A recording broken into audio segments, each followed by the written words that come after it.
பெண்களுக்கான இயற்கை கருத்தரிப்பு மையம் எத்தனிக் ஹெல்த் கேர். உங்கள் குழந்தை உங்களின் அடையாளம். காதலிக்க நேரம் இல்லை, காதலிப்பார் யாரும் இல்லை, வாலிபத்தில் காதலிக்க ஜாதகத்தில் வழியும் இல்லை, ஜாதகத்தில் வழியும் இல்லை, காதலிக்க நேரம் இல்லை.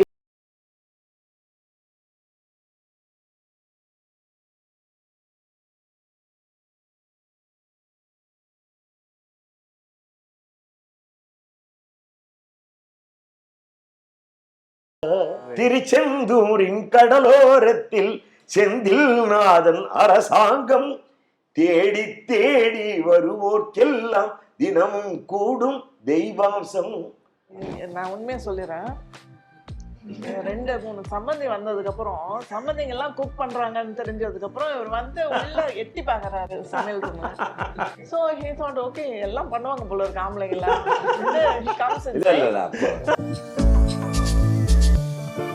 எங்க திருமணத்துக்கு அப்புறம் அவரு மாடிக்கு வர்றது அளவாதான் இருந்தது. அந்த பிரைவசி அது என் பிள்ளைகள் கல்யாணம் ஆகி அவங்க வந்தோன்னா நான் போறது இல்லை மேல. பண்ணதில்ல இல்ல எது அதிகம் விரும்பி சாப்பிடுறாரு அதெல்லாம் எனக்கு தெரியறது இல்ல எது பிடிக்குதுன்னு. போட்டதெல்லாம் சாம்பார் கரண்டியில நெய் ஊத்துறாரு, 2 இட்லி வச்சு விட்டு சாம்பார் கரண்டியில நெய் ஊத்துறாரு. வெளியே பாருங்க திரைங்க. நான் வந்து ரொம்ப அவருடைய 1988 அவர் 52 வயது போது நிச்சயமா யாரும் எதிர்பாராத ஒரு மரணம் தான் அது. என்ன காரணம் சார்? ஏன்னா அவர் இன்னும் நிறைய மக்களுடைய அவருடைய ரசிகர்கள் எல்லாருமே எல்லாருமே ஒரு பேரதிர்ச்சியான ஒரு நிகழ்வு அது. எங்க அப்பாவை வந்து இழப்போம் 1988 அப்படின்னு நாங்கள் துளி கூட கனவுல கூட நினைச்சதில்லை.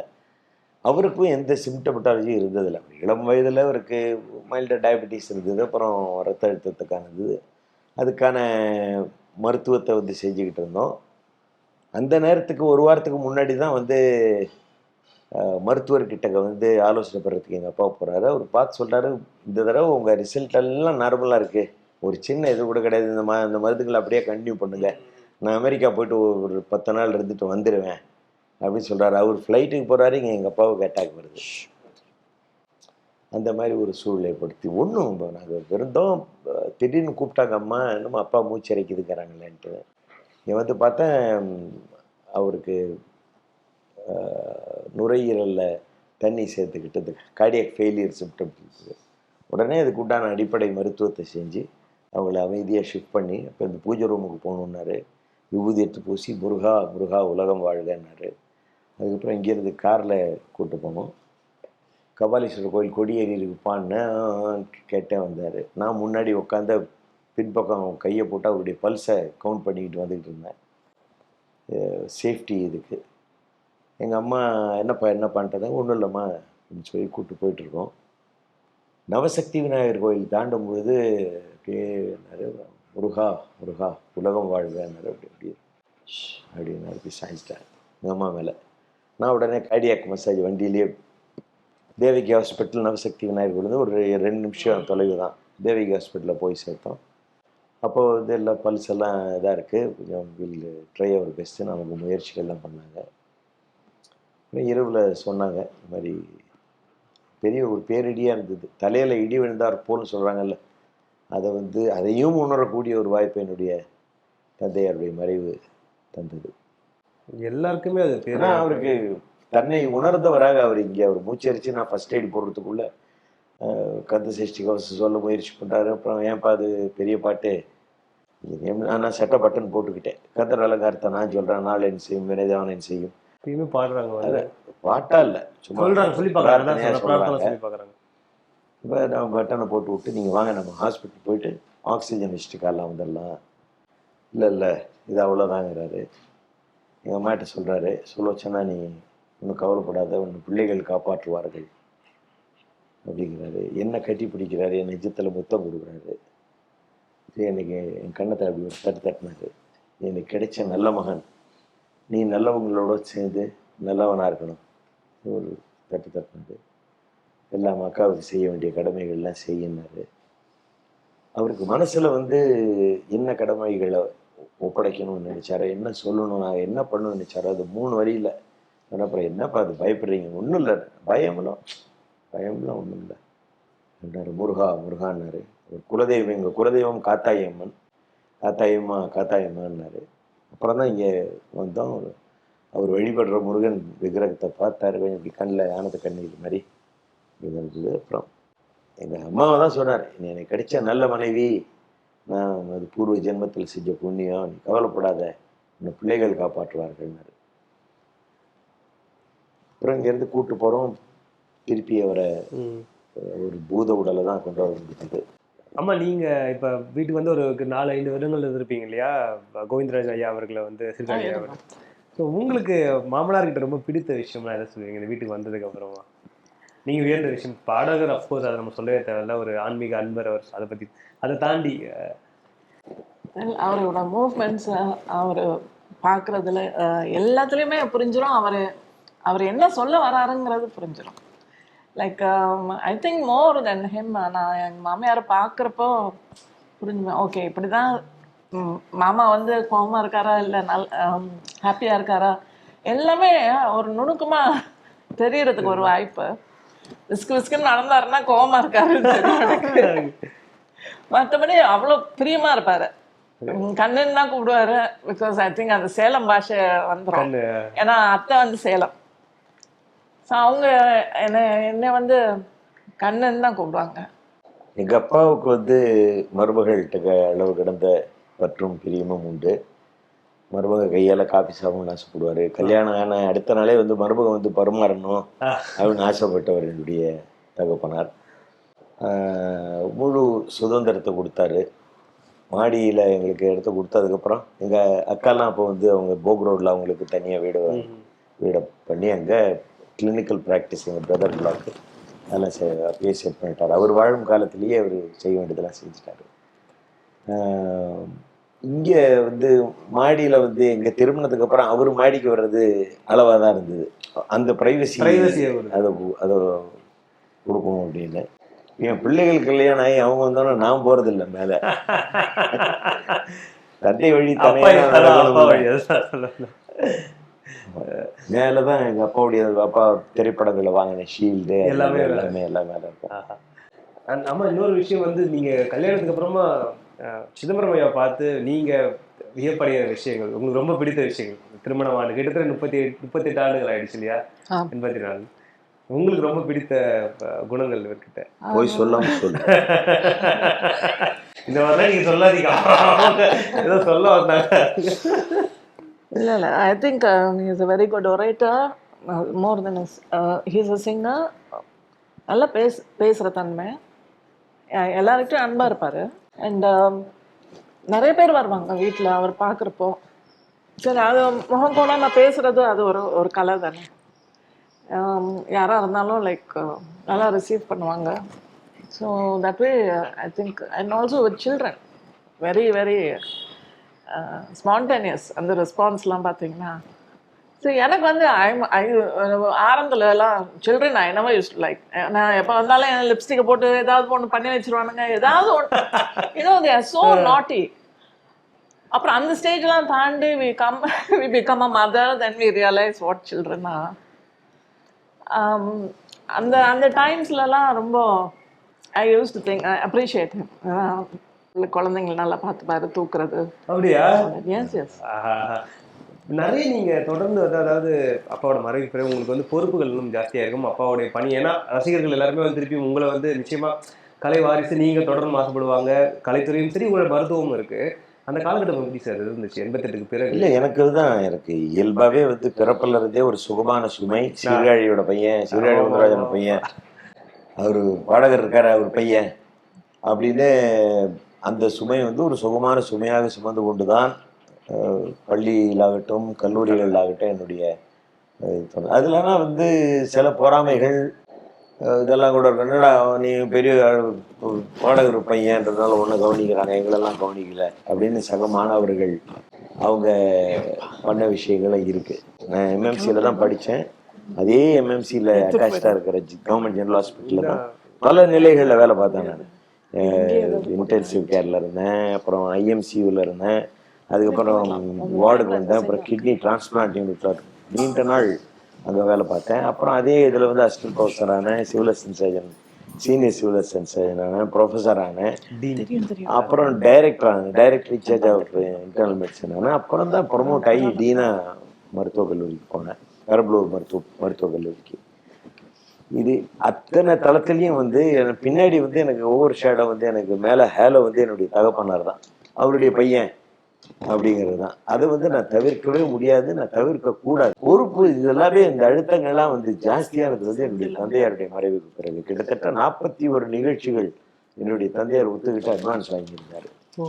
அந்த 41 நபர்களுக்கும் நிர்வாகிகளுக்கும் நான் கடிதம் எழுதுறேன். ஐயா, உங்க அப்பா வந்து டைரியில நோட் பண்ணி வச்சுட்டு போயிருக்காங்க, இன்னென்ன கிட்ட கருது இன்னென்ன நிகழ்ச்சிக்கு வாங்கியிருக்கேன், முன்பணம் வாங்கியிருக்கேன்னு. அதெல்லாம் நான் திருப்பி கொடுத்துட்றேன், நீங்கள் வாங்க, நீங்கள் உங்கள் காட்டிய அன்பிற்கு ரொம்ப நன்றி. இந்த ஆண்டு உங்களுக்கு தெரியும் என்ன காரணம்னு, அதனால் இந்த நிகழ்ச்சி நடத்த இயலாமல் இருக்கிறதுனால 41 பேரும் அக்ஷரம் பேசலாமல் அங்கே வந்து அவர் பாட்டு தான் ஒலிக்கணும், அவர் மூச்சு தான் இருக்கணும், வேற யாரும் கொடுக்கக்கூடாது அப்படிங்கிற மாதிரி சொல்லி அந்த நிகழ்ச்சிகள்லாம் நான் பண்ண வேண்டிய இதாக இருந்தது. என் தாயாரின் பாதங்களை பற்றி வணங்கி நாம் அனுமதி கேட்ட போது எங்கள் அம்மா சொன்னாங்க, எல்லாம் ஆர்வமாக இருக்காங்க, எவ்வளோ நம்பிக்கையோடு இருக்காங்க, நீ போயிட்டு சிரமப்பட்டாவது பாடிட்டு வந்துரு, வேணான்னு சொல்லாத. எனக்கு முதல் கச்சேரியே வந்து திருச்செந்தூரில் செந்திலாண்டவன் சந்நிதியில் அமைஞ்சுது அந்த முருக பக்தர்கள்னால. என்னுடைய தந்தையாருடைய மறைவுக்கு பிறகு சரியாக அவருடைய அந்த 16ஆம் நாள் பூஜைகள்லாம் முடிச்சுட்டு கோயிலுக்கு போகலாங்கிற நிலை ஏற்பட்ட போது எனக்கு கிடைச்ச முதல் வாய்ப்பே என் தந்தையார் பாட வேண்டிய நிகழ்ச்சியை நான் திருச்செந்தூர் தலத்தில் தான் முதல்ல பாடினேன். என்னுடைய தகப்பனாருடைய இசைக்கலைஞர்களே அவங்களே வந்து எனக்கு வாசித்தாங்க. அதன் பிறகு 41 நிகழ்ச்சிகளையும் நான் அங்கே ஒரு நிறைவேற்றிட்டோம். நான் ஆரம்பத்தில் நினச்சது என்னன்னா, அந்த 41 பாடிட்டு நம்ம மருத்துவத்துறையை பார்க்குற வேலையை பார்க்கலாம் அப்படின்னு. அந்த 41 வந்து அப்படியே 410 போயிருக்குச்சு. அங்கே போகிற இடத்துல 5-6 பேர், சார் நல்லா பாருங்க, எங்களுக்கு ஒரே அந்த ஒரு கச்சேரி போட்டு பாடுங்க சார். ஸோ இப்படி பிஸி ஆகிட்டேன். மனைவியோட சமையல் அற்புதமான சமையல் நிபுணி. ஆமாம், நல்லா சமைப்பாங்க. எங்கள் மாமியாரும் அருமையாக சமைப்பாங்க, எங்கள் தாயாரும் ரொம்ப அற்புதமாக சமைப்பாங்க. அவங்க வழிகாட்டுதலில் வளர்ந்தவங்க. அவங்களோட சமையல் உங்களுக்கு ரொம்ப பிடித்தது. எனக்கு வந்து என்னென்னா, எங்கள் அம்மா வந்து சுத்த சைவம், அசைவமே அவங்க சாப்பிட்டதே கிடையாது, முட்டை கூட சாப்பிட்டது கிடையாது. அப்படி ஒரு மரபில் வந்தவங்க. எங்கள் அப்பா வந்து சுத்த அசைவம். அப்படி கான்ட்ராஸ்ட். ஆனால் அந்த ஸ்மெல்லை வச்சே வந்து அதுக்கு தகுந்தாப்புல மற்ற இன்க்ரீடியன்ஸ் எல்லாம் போட்டு பிரமாதமாக மீன் குழம்பு அற்புதமாக இருக்கும். அவங்க சிக்கன் போட்டாங்கன்னா அவ்வளவு இதாக இருக்கும். அப்பா கச்சேரி முடிச்சுட்டு ரொம்ப டயர்டாக முடிச்சுட்டு வராங்க, அடுத்த நாள் ஒரு ரெக்கார்டிங் இருக்குது, இன்றைக்கி ஓய்வு எடுத்து நாளைக்கு பண்ண போகிறாங்கன்னா அவங்க பண்ணுற சமையலே மிளகு தூக்கலாக இருக்கும்.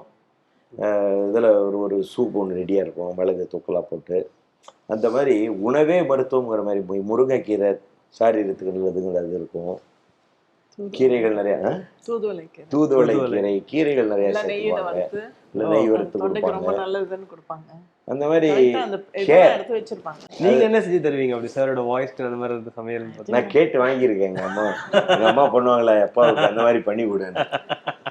he doesn't complain. எதுவுமே கம்ப்ளைண்ட் பண்ணதில்லை. இல்ல எது அதிகம் விரும்பி சாப்பிடுறாரு அதெல்லாம் எனக்கு தெரியறது இல்லை, எது பிடிக்குதுன்னு. போட்டதெல்லாம்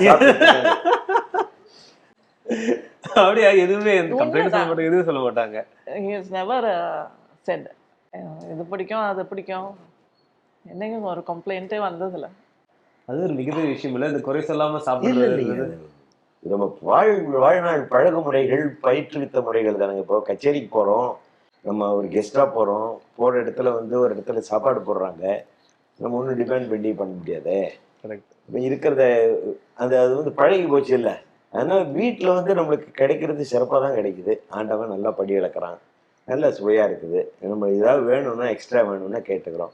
கூடுமான வரைக்கும் உப்பு மட்டும் தான் கேட்பேன். நான் கொஞ்சம் உப்பு கொஞ்சம் கூட போட்டுக்குவேன். இப்பவும் கொஞ்சம் குறைச்சிக்கிட்டு இருக்கேன் கொஞ்சம் கொஞ்சமாக. சார் சமைப்பாங்களா? சார் சமைச்சிருக்காங்களா? நான் உண்மையாக சொல்லிடுறேன், 2-3 சம்பந்தி வந்ததுக்கு அப்புறம் சம்பந்திங்க எல்லாம் குக் பண்றாங்கன்னு தெரிஞ்சதுக்கு அப்புறம் இவர் வந்து உள்ள எட்டி பாக்குறாரு சமையல் ரூம். சம்பந்தி தோசை போடுறாரா, சம்பந்தி சிக்கன் கிரேவி பண்றாரு, இன்னொரு சம்பந்தி. Okay. So he thought okay எல்லாம் பண்ணுவாங்க போல இருக்கு ஆம்பளைங்களா. he comes இல்ல inside, இல்ல அப்போ he comes inside and he turns ஒரு egg maybe. அவர் ஆசைக்கு அவர் திருப்பி போடுவாரு. இல்ல இந்த ஆம்லெட்லாம் ஏற்கனவே போடுவேன் நான். எங்க அம்மாவுக்கு சொல்லி கொடுத்துருக்கேன் நான். இது போட்டு நிறைய மிளகாலாம் நிறைய பெப்பர்லாம் போட்டு அது மாதிரி. கொஞ்சம் பால் ஊற்றிங்க அப்படி இன்னும் கொஞ்சம் ஃப்ளஃபியா வரும் அப்படி சொல்லி போட்டு கொஞ்சம் நிறைய வெங்காயம் எல்லாம் யூடியூப் போட்டு பாக்குறாரு, அதனால யூடியூப் பார்ப்பேங்கிறது யூடியூப் அதால தெரிய வருது அந்த மாதிரி விஷயங்கள்லாம். டாமன் ஜெரி மாதிரி இருக்கு கொஞ்சம். டாமன் ஜெரி மாதிரி இருக்கு கொஞ்சம். காமன் செடியும் உண்டு, நிறைய உண்டு. அது எல்லாமே உண்டா? இல்லறம் இல்லறம் அல்லது நல்ல இல்லறம் அப்படிங்கறதே வந்து வள்ளி நிறா போட்டான் பார்த்தீங்களா? ஆமா. அதனால அது கொஞ்சம் இருக்கும். ஆனா நல்லறதுக்கும் அந்த ராதான். அதனால நம்ம வந்து இணையர்கள், தம்பதிகள், வாழ்க்கை துணை நலன் அப்படிங்கிற விஷயத்த வள்ளுவரே வந்து மனைவின்னு போடலையே அவரு, வாழ்க்கை துணை நலன்னு போட்டு அதிகாரம் கொடுத்தாரு. நான் எனக்கு என்னுடைய மனைவி நலன், அவளுக்கு அவருக்கு நான் நலன் அப்படிங்கிற அளவு தான்.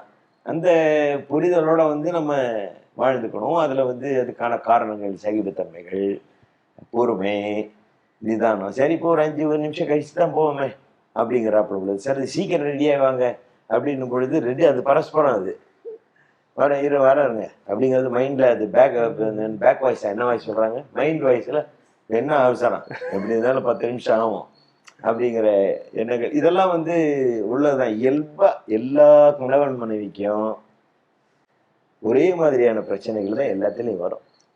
அது இப்போ வந்து நான் ஒரு மணி விழா பண்ணுற ஸ்டேஜில் நான் இருக்கிறதுனால அனுபவத்தின் பழுப்பாக, அனுபவ ஊற்றாக சொல்றேன்னு நீங்க நினைக்காதீங்க. நேயர்கள்ல பாதி பேர் இளைஞர்கள், புதுசா கல்யாணம் ஆனவங்க எல்லாம் இருப்பாங்க, ஐடி இருப்பாங்க, பெரிய டாக்டர்ஸா இருப்பாங்க, கன்சல்டண்டா இருப்பாங்க. எதா இருந்தாலும் சரி, வீடுன்னு வந்து நீங்க வாசலுக்குள்ள வந்துட்டா, எங்க அம்மா சொல்லுவாங்க, வீட்டை விட்டு போனேன்னா உங்க வீட்டை ஞாபகமே வரக்கூடாது. வீட்டில் உள்ள பிரச்சனைகள், அது இப்படி பண்ணாங்களே, அப்படி சொன்னாங்களே, அவங்க சொன்னாங்களே, இவங்க வந்தாங்களே, என் மனைவி இப்படி சொன்னாலே, அங்கே போனேன்னா அந்த வேலையை விட்டு பார்க்கணும். திருப்பி வீட்டுக்குள்ளே வந்தேன்னா நல்ல சுமூகமாக இன்முகத்தோடு வரணும். உன்னுடைய புன்னகையும், வீட்டில் இருக்கும் பொழுது நம்ம சாற்றுகிற புன்னகையும், நம்ம பேசுகிற ஹாஸ்யமான மொழிகளும், நம்ம வேடிக்கையான தருணங்களை ஏற்படுத்துறதும் நமக்கு எவ்வளவு. இப்போ வேலைக்கு போகிறோம், வேலை வாங்குற இடத்துல வேலை வாங்குறவங்க சொல்லாமல் இருப்பாங்களா? அதை வந்து நம்ம குடும்பத்தில் காமிச்சு என்ன பண்ண போகிறோம்? எல்லார் குடும்பங்களை போல, எல்லா கணவன் மனைவி போல தான் எங்களுடைய இல்லறமும். நாங்களும் எல்லாத்தையும் ஃபேஸ் பண்ணி தான் வந்துகிட்டு இருக்கோம். இப்போ நீங்க வீட்டுக்கு மருமகளா வந்தீங்க, இப்போ உங்களுக்கு மருமகள் இருக்காங்க, எப்படி இருக்கு இது? ஒரே வீட்டில் கிட்டத்தட்ட ஒரு 40 years இருக்கும். ஐ see myself in my daughters-in-law. சில விஷயம் வந்து பார்த்தா என் மாதிரியே இருக்காங்க. என் சின்ன மருமக வந்து அப்படி, நான் இங்கே வந்தப்போ எனக்கு சமையல் தெரியாது. தோ மை மதர் நல்லா சமைப்பாங்க. எனக்கு நான் இது வரைக்கும் சமையல் கட்டில் போனதில்லை. ஸோ அவளும் அப்படி தான் வந்தா. எனக்கு கூட மேலே நின்று கற்றுக்கிட்டா ஒன்று ஹவு ஷி லேர்ன்ஸ். பெரிய மருமக எல்லாமே அத்துப்படி. அவன் வந்து I think from 6th standard she's been அடுப்படியில் தான் இருப்பாப்புல. மூத்த மகன் சந்தோஷ் முருகனும் மருமகள் தான் நிவேதா சந்தோஷ் முருகன் அவர்களும் அவங்க மலேசியாவில் இருக்காங்க. அவங்களுக்கு 2 பெண் குழந்தைகள், சன்விதா மூத்தவ, அடுத்து நிஹரிகா 2வது. அவங்களும் வந்து தயார் நிலையிலேயே, தயாரிப்போடையே சமையலுக்கு தெரிஞ்சு வந்தாலும் நல்ல அவங்க மாமியார்கிட்ட கேட்டு கற்றுக்கிட்டு, ஒவ்வொரு வீட்டுக்கு ஒரு தனி சுவை இருக்கும்ல. ஒவ்வொரு வீட்டு சமையல் அறைக்கும் ஒரு தனித்துவம் இருக்கும். அதெல்லாம் அவங்க மாமியார்கிட்ட கற்றுக்கிட்டாங்க. கூட்டு குடும்பம் பற்றி சொல்லுங்க. இப்போ ரொம்ப குறைஞ்சிட்டே வருது. ஒரு ஃபேமிலி ஹஸ்பண்ட் ஒய்ஃபே கிட்ட தனியாக வெளியூரில் அப்படி இருக்கிற மாதிரிலாம் எல்லாமே வந்துருச்சு இப்போ. ஸோ இந்த வீட்டில் நீங்கள் சொன்ன மாதிரி உங்களுடைய பங்களிப்பு முக்கியம். வீடு மருமகளாக வந்ததுக்கப்புறம் இந்த வீட்டோட கட்டமைப்பு எல்லாமே அப்படியே தொடர்ந்து பின்பற்றிட்டு வரீங்க. கூட்டு குடும்பத்தை பற்றி நீங்கள் என்ன நினைக்கிறீங்க? ஐ மீன் சொல்லுங்கள் அதை பற்றி. ஏன்னா இப்போ இருக்கிற ஜென்ரேஷன் ரொம்ப முக்கியமான ஒரு விஷயம் இது. ஸ்பேஸ் இஸ் வெரி இம்பார்ட்டன்ட்ங்க. அவங்களுக்கு தகுந்த ஸ்பேஸ் நம்ம கொடுக்க முடிஞ்சிச்சுன்னா நம்ம கொடுத்து இருக்கலாம் நம்ம கூட. அப்படி இல்லாத பட்சத்தில், because they have their own circle of friends, they will want to have their kind of food, music, everything is different nowadays. அந்த குழந்தைங்க வந்து அவங்களுக்கு எந்த இடத்துல இருந்தால் அவங்களுக்கு கொஞ்சம் ஃப்ரீயாக இருக்க முடியுமோ, it is good that they stay செப்பரேட்டாக இருந்தாலும் சரி. கூட்டு குடும்பம்னா என்னங்க, நம்மளை பார்த்துக்கிறாங்களா, வராங்களா, போகிறாங்களா, அது அந்த அந்த பரிச்சயம் இருந்தாலே போதும் நம்மளுக்கு. They are on good terms, எப்பயுமே குட் டேர்ம்ஸில் இருந்தால் அது போதும். வேற வதையா. நைஸ். அதாவது நல்ல விஷயங்களா பண்ணணும், நாட்டுக்கு வீட்டுக்கு நல்லது சொல்ற ஒரு பணியை பண்ணோம்னா நிலைச்சு நிற்போம். நிச்சயமா. புரட்சி தலைவர் எம்ஜிஆர் அவர்களுக்கு வந்து என்னிடம் பிடித்த விஷயமே, நான் வந்து குழந்தையா இருக்கும்போது ஒரு ப்ரேயர் பாடினேன். அவருக்கு பாரத் பட்டம் கொடுக்குறாங்க. எங்கள் அப்பா வந்து ஒரு மாலையை கொடுத்து அனுப்பிச்சாரு, நீ ஒரு மாலையை வாங்கிட்டு போயிட்டு அவருக்கு இது பண்ணிட்டேன்னா அவர் கச்சேரி சாயங்காலம். அந்த கூட்டம் என்னன்னு பார்த்தீங்கன்னா பத்திரிகையாளர்கள்லாம் சேர்ந்து எடுக்கிற பாராட்டு விழா உட்லாண்ட்ஸ் ஹோட்டலில் நடக்குது. எம்ஜிஆர் வராரு, அப்படி வந்து உட்காடுறாரு. வந்தோடனே மதிவொலி சண்முகம் ஐயா தான் வந்து அது மதிவொலி பத்திரிகை அவர் தான் நடத்துகிறாரு. அவர் என்ன பண்ணார், இது மாதிரி சீர்காழி அண்ணன் அவர்கள் கச்சேரிக்கு சென்றிருப்பதால் அவரது மகன் சிவசிதம்பரம் இப்பொழுது கடவுள் வாழ்த்து பாடுவார்ன்ட்டாரு. நான் காக்கும் கடவுள் கணேசனை நினை சின்ன பையன் பாடிட்டு இந்த மாலையை கொண்டு போய் போட்டேன். மாலையை போட்டோன்னே வரவேற்புரை எடுத்து பேசிட்டு இருக்காங்க. அதை விட்டார், அந்த மாலை போட்ட கையை அப்படியே பிடிச்சி என்ன கீழே உள்ள அந்த மாலையை எனக்கு போட்டு என் கன்னத்தை பிடிச்சி கிள்ளி எனக்கு முத்தி கொடுத்து, அவருடைய ஒரு ஹீரோ வந்து நம்மளை என்கரேஜ் பண்ணுறாரும் போது நம்மளுக்கு எப்படி இருக்கும். நிச்சயமா சொல்கிறாரு, நீ இதில் எப்படி இசையில் எப்படி நாட்டமாக இருக்கியோ அதே மாதிரி கல்வியிலையும் நீ நல்லா படிக்கணும், நல்லா படிச்சு இல்லை இது வரணும், சங்கீதத்தையும் பயிற்சியை விடாமல் உன்னுடைய முயற்சியை கைவிடாமல் நீ நல்லா பயிற்சி பண்ணி நல்லா வரணும் தட்டி கொடுத்தாரு. அது இன்றைக்கும் வந்து எனக்கு ஒரு பெரிய சர்டிஃபிகேட்டாக இருக்குது. அதை நம்ம பின்பற்றி தொடர்ந்து இரு துறைகள்லையும் இருக்கோம். அப்படிங்கிறதுனால தான் வள்ளுவர் கோட்டத்தில் உலகத்தமிழ் இங்கே வந்து ஒரு மாநாடு முடிஞ்சு அந்த தமிழ் சங்கம் அமைத்ததற்காக அவருக்கு ஒரு பாராட்டு அமைச்சர் ராஜாராம் அவர்கள் பண்ணாங்க. அப்போ அவர் வந்து அப்படியே நடந்து வந்தார், மேடையில் உட்கார போகிறாருன்னு நினச்சிட்டு இருந்தோம். மேடையில் அவர் நாற்காலி இருந்தது, பக்கத்தில் அமைச்சர்கள்லாம் உட்காந்துட்டாங்க, அரங்கம் ரொம்பி வழியுது. முத்தையா செட்டியார் அரசர் முத்தையவேள் எதிர்த்தாப்பில் உட்காந்து அருந்தமிழ் பாடல்களாக பாடி பரவுக, நிறைய தமிழ் பாடவும் அப்படின்னு கையில் எழுதி வச்சிருக்கேன். அது வச்சிருக்கான் நான் இன்னும். ஓகே. இப்படி எல்லாம் பாடிக்கிட்டு இருக்கிறோம். டக்குன்னு பார்த்தீங்கன்னா ஒரு சலசலப்பு. பார்த்தா இவர் வர்றாரு, அப்படி ஜம்மில் பளபளன்னு வர்றாரு. வந்து ஸ்டேஜில் வந்து ஒரு வணக்கம் சொல்லிட்டு இவர் பார்த்தாரு, இவன் ஒருத்தன் கீழே உட்காந்து அவன் குழுவோட பாடிக்கிட்டு இருக்கான். அமைச்சர்கள்லாம் மேடையில் சேர் போட்டு உட்காந்துருக்காங்க. என்ன அதுன்னு நினச்சாரா என்னன்னு தெரியல. சடன்னு வந்தார், வந்து என் பக்கத்தில் வந்து உட்காந்துட்டாரு. நான் ஏதோ ஒரு தமிழ்த்தாயை வாழ்த்தி அன்பு மனம் பரவும் அறிவு மலர்ச்சோலையிலே கன்னிப்பருவம் உள்ள காரிகையை கண்டேன் அப்படின்னு கவிஞர் கூசா கிருஷ்ணமூர்த்தியுடைய பாட்டை பாடிக்கிட்டு இருக்கேன். பாதியில் நிறுத்திட்டேன். பாடியா? இவர் பக்கத்தில் வந்து உட்காந்து பாடு அப்படிங்கிறாரு. அதுக்கப்புறம் அந்த பாட்டை முடிச்சுட்டு பாரதிதாசனுடைய பாட்டு ஒன்று இருக்கு. பண்டு தமிழ் சங்கத்தை உண்டு பண்ணிய மன்னன் சீரெல்லாம் விண்டு புகழ்ந்து பாடி வியக்கின்றாரு பாரெல்லாம்னு ஒரு பாட்டு இருக்கு. அது டக்குன்னு திறந்தாங்க பாரதிதாசன் புக்கை. இவர் தமிழ் சங்கத்தை உண்டு பண்ணிட்டு தானே வராரு, பொருத்தமாக அமைஞ்சு போச்சு அந்த பாட்டு. அதுலேயே வந்து இப்போ முன்னாள் நம்ம இது அந்த நாளில் வந்து மன்னர்கள் கொடுத்த கொடை தானே தமிழ் வளர்றதுக்கு காரணம். அது மன்னர் கொடுத்த கொடை தானேன்னு அவரெல்லாம் கையெல்லாம் காமிச்சு உங்களுக்கு சொல்ல வேணும். அதெல்லாம் ஆடியன்ஸ் ஃபுல்லாக எல்லாம் ரொம்ப குஷியாக எடுத்தாங்க. எல்லாம் கை தட்டோன்னு அப்புறம் மேடையில் என்ன காட்டாமல் ஒரு பாட்டு பாடுனாரு.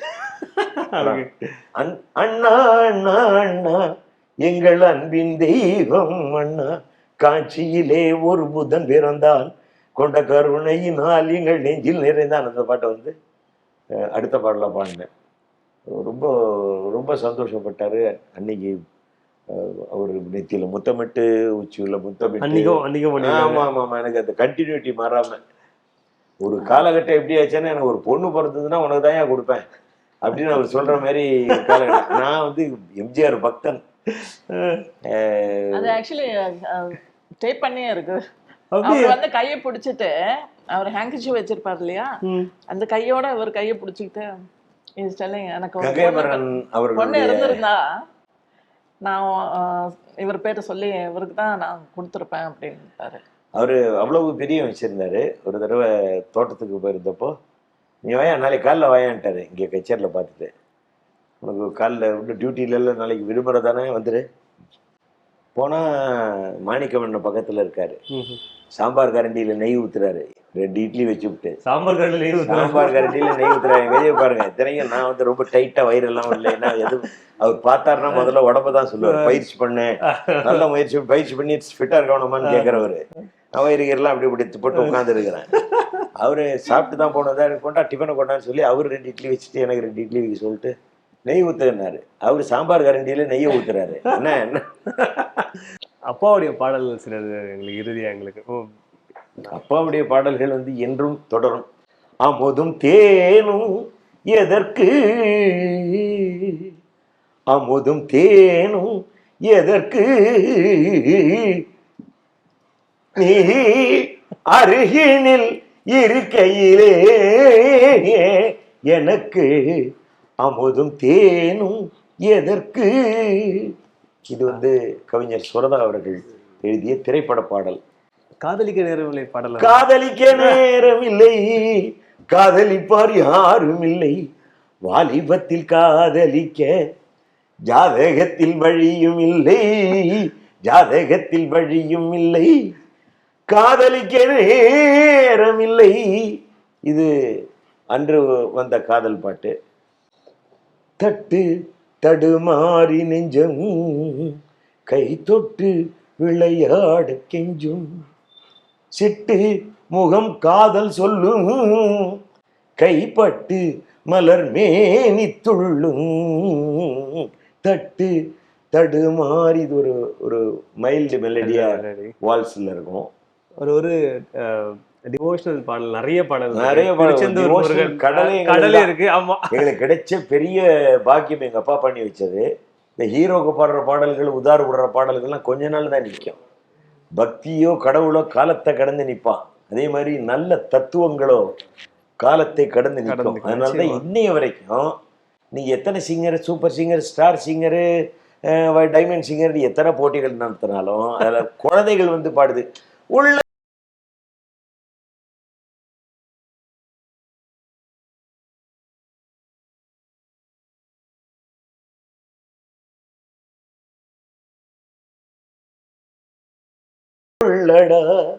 இது இந்த பாட்டு வந்து அவர் பாடி கேட்கும்போது, அது கேட்கும்போதே ஒரு கூஸ் பம்ப்ஸ், கண்ணில் கண்ணீர் கசிஞ்சவங்கெல்லாம் இருக்காங்க. திருச்செந்தூரின் கடலோரத்தில் செந்தில் நாதன் அரசாங்கம் தேடி தேடி வருவோர்க்கெல்லாம் தினமும் கூடும் தெய்வாம்சம், அசுரரை வென்ற இடம் அது தேவரை காத்த இடம், ஆவணி மாசியிலும் வறுமை பசி திங்களிலும் அன்பர் திருநாள் காணுமிடம், அன்பர் திருநாள் காணுமிடம், திருச்செந்தூரின் கடலோரத்தில் செந்தில் நாதன் அரசாங்கம் தேடி தேடி வருவோர்க்கெல்லாம் தினமும் கூடும் தெய்வாம்சம். இப்படி ஒரு தெய்வாம்சமான பாட்டு. அப்பா, இப்படி நல்ல அமைஞ்ச பாடல்கள் இருக்கிறதுனால நமக்கும் அமைப்பா இறைவன் அருளால சாகாவரம் பெற்ற பாடல்களாக, காலத்தை வென்ற கானங்களாக என்னுடைய தந்தையாருடைய பக்தி பாடல்கள். ரொம்ப நன்றி சார். உங்களோட நேரத்துக்கு சொன்ன மாதிரி ஐயாலாம் வந்து காலத்திற்கு அப்பாற்பட்டவர். ஸோ தொடர்ந்து இருந்துகிட்டே இருக்கும் அவருடைய குரலும் சரி, அவருடைய பாடல்களும் சரி. ரொம்ப நன்றி 2 பேருக்குமே. எனக்கு ரொம்ப சிறப்பாக சொன்ன மாதிரி அந்த மாதிரி ஒரு கச்சேரி அவரோட அருகாமையில் உட்காந்து கேட்கக்கூடிய ஒரு பாக்கியம் இருக்குது. நிறைய விஷயங்களை சொன்னீங்க. ஏன்னா கச்சேரி இன்னும் பக்கவாத்தியெல்லாம் வச்சு நல்லா பாடணும். இது சும்மா இது பேட்டியில பேச்சு குரல்ல இருந்து பாட்டு குரல் ஐயா குரலும் சரி, உங்களும் சொல்லுவோம். அதுக்கெல்லாம் வந்து பக்கவாத்தியங்களே தேவைப்படாது. இது இல்லைங்களா, இந்த குரல் போதும். ரொம்ப ரொம்ப நன்றி. நன்றிங்க, ரொம்ப மகிழ்ச்சி. Ethnic health care. தைராய்டு, கர்ப்பப்பை கட்டி, சினைப்பை நீர்க்கட்டி, கருக்குழாய் அடைப்பு, ஹார்மோன் குறைபாடு, கருமுட்டை வளர்ச்சியின்மைக்கான பெண்கள் இயற்கை கருத்தரிப்பு மையம்.